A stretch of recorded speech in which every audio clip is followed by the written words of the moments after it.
కళ్యాణి, తమ్ముడు జాగ్రత్త. మీరు హైదరాబాద్కి వెళ్ళిన తర్వాత నీకు ఎలాంటి అవసరం వచ్చినా నాకు ఫోన్ చేయి. సరే బావా, ట్రైన్ ఎక్కినాక కాల్ చేస్తా. బావకున్న మామయ్యకి వెళ్ళొస్తానని చెప్పు.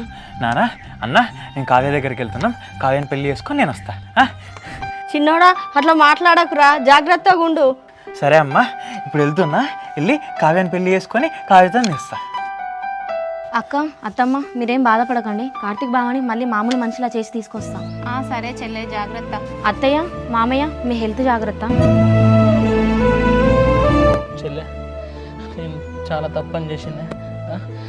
నా మాట నువ్వు వినున్నా, నీ మాట నేనున్నా, ఈరోజు నువ్వు ఉండేదానివే చెల్లె.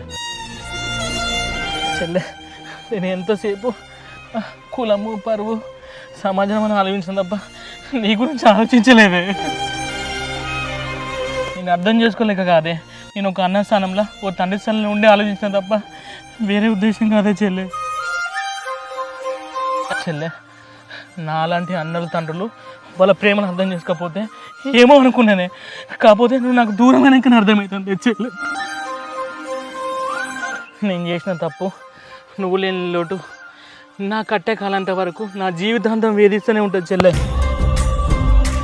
భగవంతుడా, నా చెల్లెని ఎట్లో నాకు దూరం చేసినావు. కనీసం రేపటికల్లా నాకు పుట్టబోయే బిడ్డ రూపంగా ఈ దేవుడు.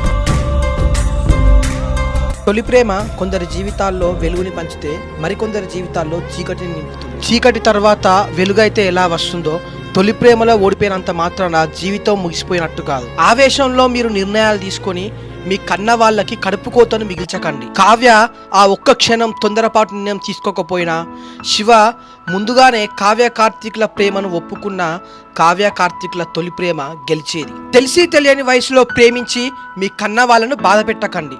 ప్రేమించడం తప్పు కాదు, ఆ ప్రేమను బ్రతికుండి గెలిపించుకోవడం గొప్ప. ఇది సార్ కథ మొత్తం. టైటిల్ వచ్చేసి Tholi Prema, the painful love story. Anvesh, కథ అసలు ఏమని ఉన్నదానే, ఆ అన్న క్యారెక్టర్ అయితే క్యారెక్టర్లో నన్ను నేనే ఉంచుకున్నానే, అంత పెయిన్ఫుల్ ఉంది love story. Thank you sir. కథ నచ్చింది అంటారు కదా సార్, మరి ప్రొడ్యూస్ చేస్తారా సార్? ప్రొడ్యూస్ చేస్తాను అన్వేష్. కథ అంతా సూపర్ ఉంది, కానీ ఆ ఎండింగ్లో అమ్మాయి చనిపోవడం నాకు నచ్చలేదు. కథ చేంజ్ చేసుకొని రా. బేసిక్గా నేను ఆర్జీవి, త్రివిక్రమ్, పూరి జగన్నాథ్ చూసుకుంటా వాళ్ళని ఇన్స్పైర్ అయ్యి ఇక్కడ వచ్చినాను సార్. ఒక్కసారి పెన్ను బట్టి పేపర్ మీద నీ స్టోరీ రాసి కమిట్ అయిన అనుకో, నా మాట నేనే విన్నాను. సరే అన్వేష్, నేను జిల్లు చూస్తాను, నాకు మస్తు ఇన్స్పైరింగ్ అనిపిస్తుంది. కథలో దమ్ముంది, 100% ప్రొడ్యూస్ చేస్తా. Thank you sir. All the best Anvesh.